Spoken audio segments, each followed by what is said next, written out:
The Mi-28 was born from a brutal Cold War reality.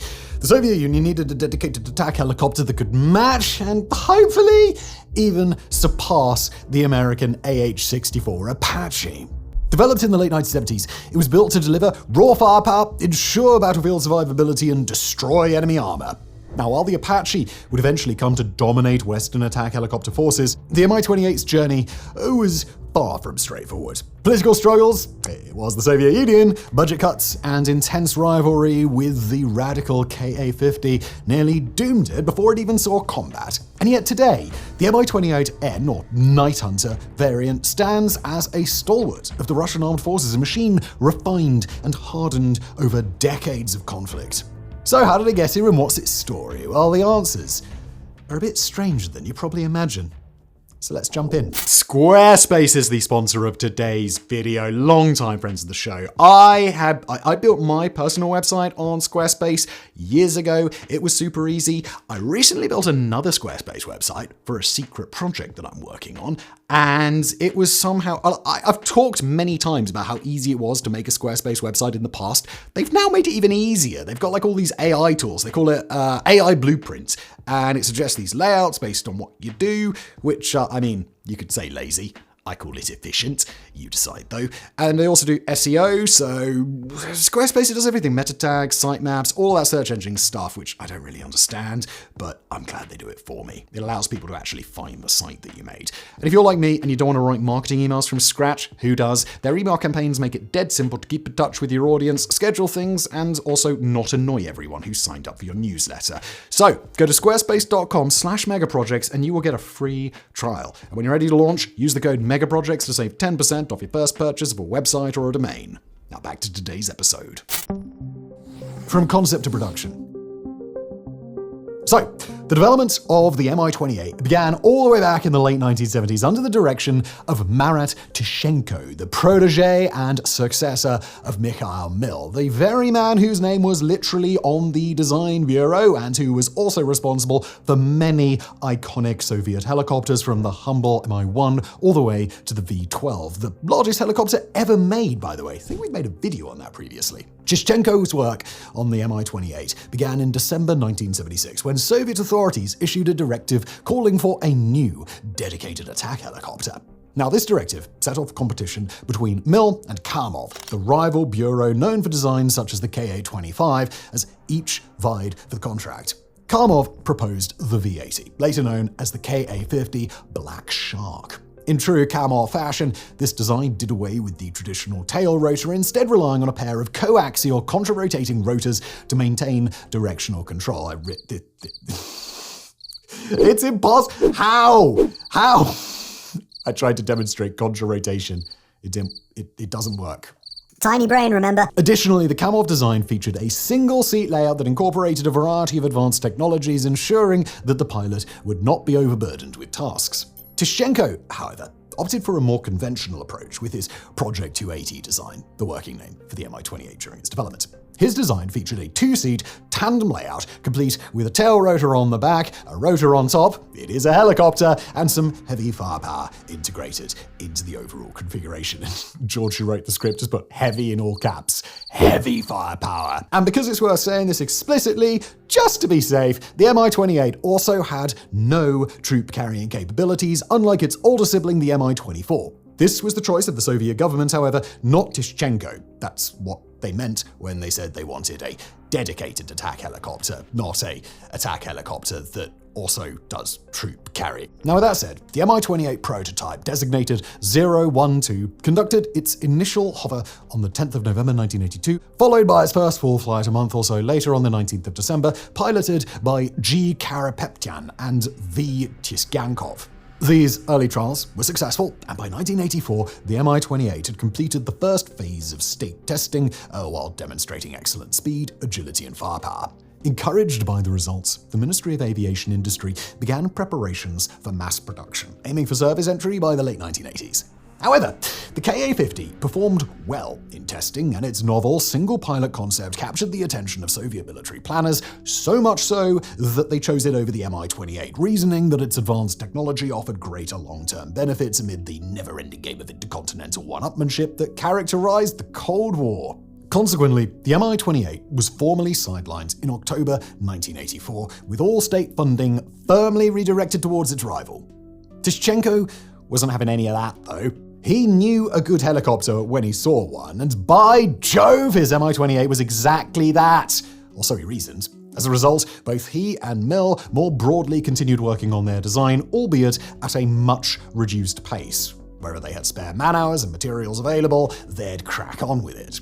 Now that turned out to be a good call, because you know that age-old tale of an up-and-coming piece of military kit that promises to be top of the line and game-changing and then inevitably ends up hitting endless delays and bumps in the road while they iron out the various kinks that come from boundary pushing? I mean, this is the Mega Projects channel happens again, and when something goes to plan, it's more of a surprise. Well, that is exactly not going to plan. The opposite, what happens with the Ka-50. As that rather posh suite of avionics that was needed to make it actually operable with a single pilot turned out to be a much trickier nut to crack than they'd first imagined. And so, the Mi-28 program was formally reactivated on the 14th of December 1987. The additional resources allocated to Mill allowed the project to be completed in record time, and it was formally announced to the world at the 1989 Paris Air Show. Now, at first, this may seem odd, given that France was on the opposite side of the Iron Curtain, but there was some method in the madness. The Soviets, they wanted this thing to be seen. They wanted photographs to be taken of it and for those to be plastered all over the Western press. Because, Marx himself be willing, the sight of the Mi-28 would send NATO planners dashing for a fresh pair of underpants. Behind the scenes, however, there was a bit of a problem. It wasn't a technical one, it was a political one, like we mentioned. Soviet Union, isn't it? As many of you no doubt know, 1989 wasn't exactly a great year for the international proletarian revolution. Who was editing it? Cue that classic communist music. The Soviet Union was in the very early stages of total collapse, with satellite states such as Poland, Hungary, and Czechoslovakia all saying sayonara, or in Czech, nashkledanou, to the Soviets that year, and others, like East Germany and Bulgaria, poised to follow suit shortly thereafter. Things were not exactly rosy on the home front either. The presidents of the Soviet Socialist Republics were eyeing the man at the top, General Secretary Gorbachev, whom they perceived as being rather weak-willed, and they were beginning to entertain thoughts of making bids for independence of their own. These ideas would ultimately come fully realized on the 26th of December 1991, when declarations of independence sprang up left, right, and center, and the Soviet Union was fully dissolved. But look, you're not here for a history lesson about the Soviet Union, are you? Let's get back to the helicopters. Independent Russia did try to crack on with finishing off the Mi-28 as well as the Ka-50, but it was to little avail. 90s Russia was broke. It was barely functional. It was led by a corrupt drunkard in the form of Boris Yeltsin. The country was also heavily infiltrated by both organized criminals and corrupt oligarchs who had gobbled up vast swaths of the former Soviet public sector for themselves as the Union collapsed. As a result, the Mi-28 was essentially mothballed. Work was indeed being done, don't get us wrong, with the occasional prototype appearing here and there and the occasional upgrade package being drafted, but nothing significant was happening. Anything major, such as serial production, was merely a fever dream. With the ascension of Vladimir Putin to the presidency in 2000, however, Russia began to resemble a functional state once again, albeit a very, very corrupt one. But at least it was becoming a state that actually achieved some sort of half-decent growth figures. As a result, the state had a bit of spare cash to splash around on helicopters, and naturally the Mi-28 was right up there, top of the shopping list. Now, this eventually led to the delivery of the first serial-produced unit in mid-2006. Following evaluation, the Mi-28 was formally introduced for service in October 2009, 20 whole years after it had first been shown off at the Paris Air Show. As for how many have been made since that time, well, to be blunt, we have no clue. Russian sources claim 126, but given that they might not exactly be the most reliable sources ever sent to print, and considering that Russian helicopter production has really spiked in the last few years, after that claim was first printed due to the ongoing Russia-Ukrainian war, we just have no way of knowing for sure. Tech specs. And what of the Mi-28's design? Well, we saw an outline in the last chapter. A normal crew complement of 2 with 1 rotor on the top paired with a tail rotor, etc., etc. Beyond that brief overview, however, the design boasts a 5-blade main rotor, a narrow fuselage, stubby mid-mounted wings meant for carrying armaments, and an X-shaped tail rotor. It features fixed tricycle landing gear reinforced for rough landings, along with energy-absorbent seats that allow the crew to survive vertical impacts up to 12 meters a second. In other words, crew survivability, a big part of its shtick. A move that is not only merciful to its crews, but is also pragmatic, given that pilots are both expensive and time-consuming to train. Other areas where survivability has been emphasized include the main rotor, made from composite materials and supposedly capable of withstanding hits from shell fragments up to 300 millimeters without catastrophic failure. Its tandem cockpits are enclosed in an armored capsule reinforced with aluminium alloy and ceramic plating. Then there's the canopy atop it, constructed from 40mm thick bullet-resistant acrylic and polycarbonate laminates and supposedly capable of fending off 12.7mm rounds from the front and 7.62mm rounds from the side. A steel bulkhead separates the pilot and the gunner, ensuring that a single hit does not incapacitate both crew members. Which is nice. Redundant systems are provided for the hydraulic and fuel lines, and the avionics have been buried as much as possible to minimize vulnerability in combat. There's also an array of defensive measures, including radar warning receivers, laser illumination sensors, infrared jammers, and the ability to deploy chaff and flares that, at least theoretically, should offer decent protection from guided missiles. This protection was further enhanced with the Mi-28NM variant, which added a missile approach warning system and an upgraded electronic warfare suite. So it's safe to say that the Mi-28 is a reasonably hardy bit of equipment. Now, in terms of power, the Mi-28 is typically driven by 2 Klimov TV3 117 turboshaft engines, each generating 2200 shaft horsepower. These engines provide the helicopter with a top speed of 320 km per hour and a cruising speed of 265. Later variants, however, sport Klimov VK2500 engines instead, and annoyingly, performance figures for ones equipped this way are hard to come by. We did find one seemingly quite well-researched and put together key aero article that stated they afford the Mi-28 a max speed of 380 kph, and let's just roll with that for the sake of having a figure. As for other performance metrics, your typical Mi-28 reportedly has an internal fuel range of 435 kilometers, a combat radius of approximately 20 kilometers, and an extended ferry range of 1100 kilometers with drop tanks. Supposedly, it can also climb at 13.6 meters a second and operate at a ceiling of 5,000 meters. Initially designed for daytime operations, the original Mi-28A, which was later succeeded by the Mi-28N, or 9-tutter, we mentioned that before, which introduced a full suite of night-fighting avionics. Right there in the name, isn't it? A nose-mounted forward-looking infrared and low-light TV system provide thermal imaging and target acquisition capabilities. The Mi-28N variant can also be equipped with the NO25E millimeter-wave radar housed in a radome above the rotor, allowing 360-degree target detection and tracking in all weather conditions, although it has to be noted that you don't tend to see this option fitted very much. And in terms of its firepower, well, the Mi-28 utilizes a helmet-mounted sight system that allows you to aim simply by looking at the target, which is super cool. Connected through the system is a dizzying array of weaponry, with its primary armament being the 30mm 2A42 autocannon mounted in a chin turret. This dual-feed cannon, also used on BMP-2 infantry fighting vehicles, offers a wide firing arc of 110 degrees on either side and an elevation range that enables engagement with both ground and airborne targets. It carries 250 rounds of high-velocity armor-piercing and high-explosive shells, although the Russians have yet to disclose exactly how they make up their belts. For tackling armor, the Mi-28 typically carries 9 M120 Ataka-B guided missiles with a maximum range of 6 to 8 kilometers. While it can mount up to 16 of these missiles, a standard loadout often consists of just 8 or 10 for weight management. Newer variants, including the Mi-28NM, can deploy additional missile types such as the radar-guided 9M123 Chrysanthema and the laser-guided 9K121 Vickers. Reports also indicate that the Mi-28NM can launch the Izdali 305, a long-range cruise missile with standoff attack capability, although this claim is somewhat disputed. Additionally, the helicopter can be armed with dumb, unguided rockets for area saturation attacks and close support. It's capable of carrying a total of 4 pods of these rockets, which are typically the 80mm S8 rockets or the 122mm S13 rockets. While UPK-23 gun pods can also be mounted, they are less frequently used. For aerial engagements, the Mi-28 can carry Igla-V infrared homing missiles on its wingtips to engage enemy helicopters and low-flying aircraft, although air-to-air combat does remain a secondary capability.